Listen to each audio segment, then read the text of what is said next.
توبه مې ده الله ولې وې په دې سره ولا مړې کما نه قومندان صاحب ورکان دی تناک ور به کړو خدای خیر چې دا څه خبره ده اوهو تاسو خدای وهلو خو سوله کړې اوس هم خلک ځوروئ سوله خو مو یوازې له امریکایانو ورونو سره کړې ده د کابل له ادارې سره نه قومندان صاحب د امریکایي ورونو طیاره راغله اوهو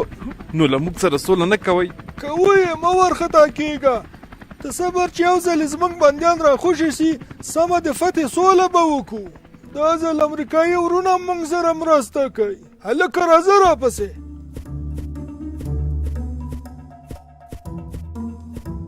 وای پکه دا د لا بله سپکه دا خو سم د لستوڼي ماران راوختل خپل ورور وژني خو له پردي سره بیا سوله کوي هی له ځانه د لستوڼي ماران مه جوړوئ